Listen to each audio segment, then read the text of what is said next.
सृष्टी कांबळे, तुम्हाला सत्य परिस्थिती सांगतो. माझे स्वतःचेच खूप हाल झाले होते तेव्हापासून चालू झालं. माझ्याच आयुष्याचे चिंध्या-चिंध्या झालं होतं म्हणून मी ज्योतिष शिकत बसलो आणि ज्योतिष शिकलो तर म्हटलं आपण सर्वांची पण मदत करायला हवी. त्याच्यामुळे इकडे बसलो. खरं माझं जे काही शिक्षण आहे ते परिपूर्णपणे एम-एस-सी-डी, एम-एल-टी आणि माझ्या आयुष्यामध्ये काही प्रॉब्लेम आलेत, ते मी फेस केलेत खूप जास्त प्रमाणात 2022 पासून ते 2018 पासून तर 2025 पर्यंत. 25च्या एप्रिलपर्यंत सगळे प्रॉब्लेम फेसेस केले.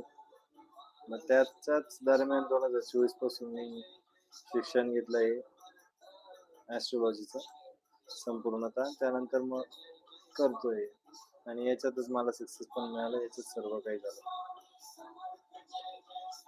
आणि जो कोणताही ॲस्ट्रोलॉजर आहे